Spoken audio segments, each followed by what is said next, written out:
Bonjour et bienvenue à tous, vous êtes sur la chaîne du temple bouddhiste à Genche da Praia, Rio de Janeiro, ou bien vous êtes sur ma chaîne YouTube à Vida et Magica, ça fonctionne des deux côtés. Et aujourd'hui, nous allons parler des fibres. Alors, j'ai beaucoup insisté sur la zéolite il y a quelques jours pour se désintoxiquer, etc. Mais il ne faut pas oublier que la zéolite n'est pas un aliment et c'est grâce à vos aliments qu'il y a plein de choses qui peuvent se passer dans votre corps. Et si vous n'avez pas une alimentation riche en fibres, eh bien vous allez courir derrière la zéolite, vous allez courir derrière vos pathologies. Moi, ce que j'essaye toujours, c'est de ramener les choses à leurs racines. Et c'est ce que invite aussi le taoïsme avec le yin et avec le yang, c'est de revenir toujours à la racine des choses dans une grande simplicité. Et je vais vous parler des fibres. Les fibres, c'est quoi? Ensuite, je vais vous dire à quoi ça sert et je vais terminer bien sûr par vous dire où est-ce qu'on peut les trouver. Donc, je suis Sébastien Lièvre, je suis naturopathe depuis une vingtaine d'années et j'étudie le yin et le yang depuis 30 ans.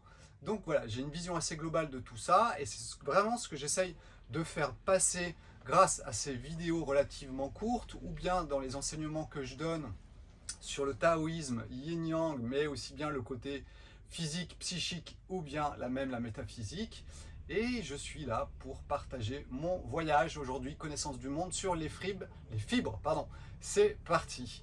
Alors, qu'est-ce que sont les fibres? Alors, les fibres, c'est ce qui est issu de l'enveloppe de la cellule des végétaux. Vous n'en trouverez pas dans les produits animaux. Vous serez obligé de trouver des fibres dans tout ce qui est végétal. Ce sont des chaînes de sucre, on va dire, c'est pas vraiment de l'amidon parce que l'amidon est digeste. Ces chaînes de sucre ne sont pas digestes. Par contre, vous avez deux types de fibres. Ce sont les fibres qui vont être liposolubles, qui peuvent se mélanger à l'eau, qui vont donner des mucilages, qui vont ralentir votre transit digestif, qui vont faire des pansements quand c'est inflammé.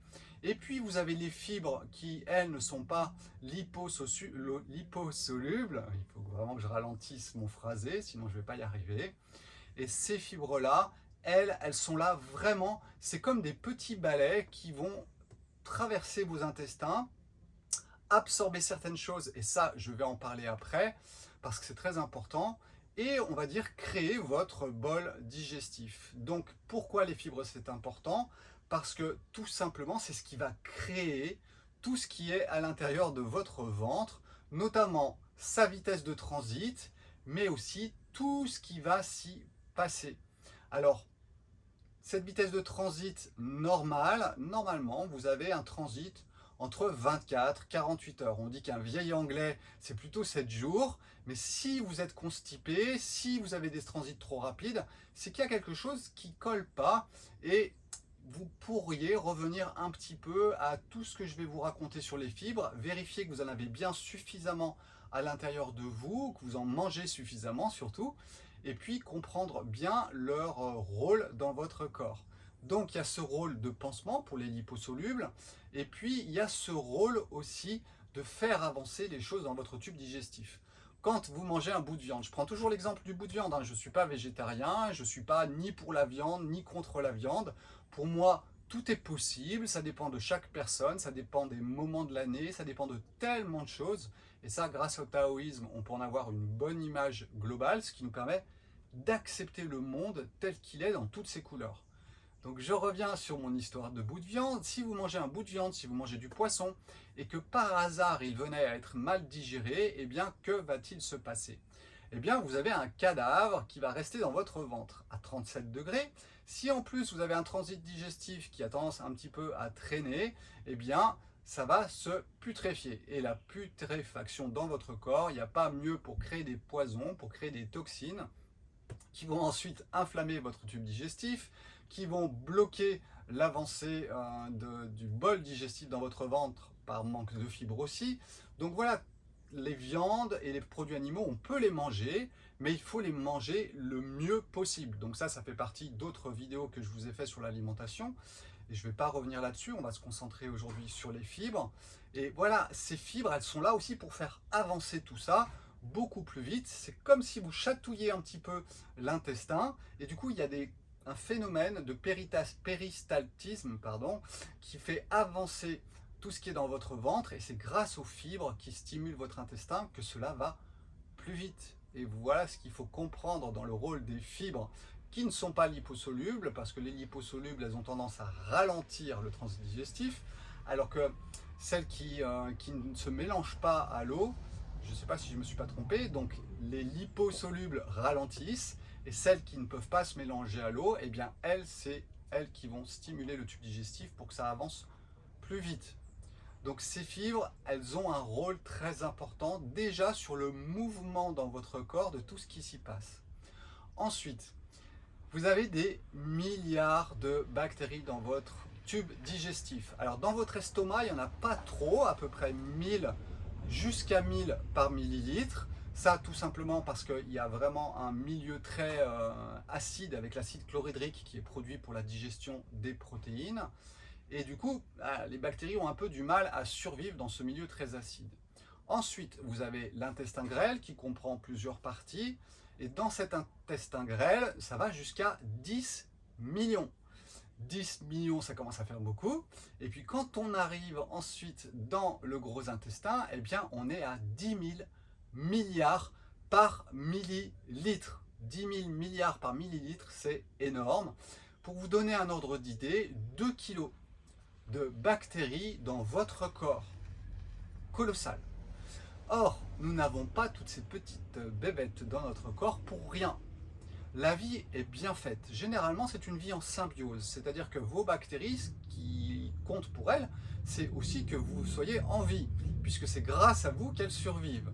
Donc, il me paraît une évidence que tout ce que vous allez manger va bien sûr nourrir vos bactéries, et vos bactéries vont de leur côté nourrir votre corps. Rappelez-vous d'une chose, les fermentations, c'est vraiment les processus naturels de destruction du végétal par les bactéries, c'est ce qui va se passer dans votre ventre. Alors il y en a toujours un petit peu, mais des fois il y en a trop. Donc là, c'est sûrement que votre transit digestif est un petit peu paresseux. Mais si, on va dire, les fermentations sont correctes, ben voilà, vous n'avez pas spécialement le ventre ballonné, ça suit son rythme naturel et tout se passe bien. Ces bactéries, elles vont fermenter ce que vous mangez et surtout, c'est grâce aux fibres qu'elles vont pouvoir créer leur vie. Donc si vous mangez beaucoup de fibres, vous avez beaucoup de bactéries. Rappelez-vous d'une chose, je prends souvent cet exemple quand je parle du taoïsme. Dans un désert poussent des cactus. Dans la forêt amazonienne ici au Brésil poussent des grands arbres, des grands végétaux. La nature fait bien les choses. Il y a un phénomène d'adaptation au milieu.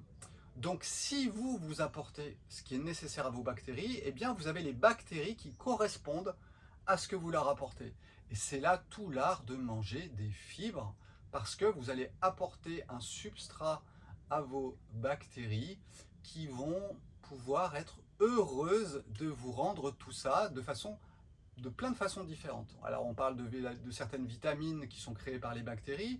On parle aussi de la vitamine C par exemple. Quand vous prenez la choucroute, c'est une fermentation de végétal. Eh bien pourquoi pas, les bactéries pourraient produire de la vitamine C à l'intérieur de votre corps. Moi j'en suis presque sûr. Mais voilà, tout ça scientifiquement c'est toujours un peu compliqué de le vérifier parce qu'on est dans le vivant. La science arrive très bien à gérer tout ce qui est mort, mais dans le vivant, il y a tellement d'interactions que ça complique toute étude.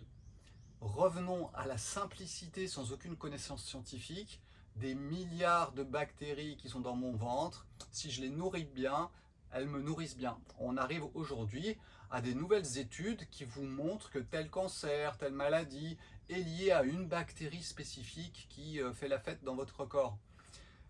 Si vous avez 10 000 milliards de bonnes bactéries et vous en avez 3 qui sont mauvaises, eh ben c'est pas grave, parce qu'elles sont justement jugulées par les autres. C'est comme les fromages à pâte crue ou ou qui vont être ionisés ou autres. Eh bien tout ce qui est à pâte crue contient des quantités énormes de bactéries qui créent un équilibre, une symbiose qui n'est pas toxique pour l'organisme. Et puis quand vous avez la malchance de tomber sur un fromage qui a été pasteurisé, etc., et où il y a une salmonelle, eh bien il n'y a aucune bactérie pour l'empêcher de faire ce qu'elle a à faire. Donc voilà, ces bactéries, elles sont énormes, elles ont un pouvoir énorme, il faut bien les nourrir, ça me paraît évident. Donc ça, c'est vraiment quelque chose qui est important. Je vous invite à lire un livre qui est sorti il y a quelques années qui s'appelle Le charme discret de l'intestin. Eh bien voilà, moi je suis content que cette jeune fille, ou ces jeunes filles, elles sont deux je crois, ait écrit ce livre. Ça fait 30 ans que je me bats pour parler de l'intestin, pour parler des bactéries. Eh bien bravo d'avoir écrit ce livre et je vous invite vraiment à le parcourir parce qu'elles reprennent les études scientifiques ici ou là pour augmenter quelque part leur dialogue. Donc voilà, ces bactéries, ce sont des glucides chaîne longue qui ne sont pas digestes, liposolubles ou pas, et ensuite elles vont créer le mouvement dans votre corps et ensuite elles nourrissent vos bactéries.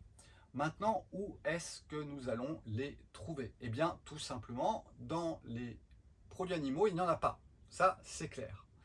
Donc il faut prendre des produits végétaux. Alors dans les légumes, il y en a. Généralement, on est à 3-4 grammes de fibres dans 100 grammes de légumes. Alors c'est déjà pas mal, mais on peut faire beaucoup mieux.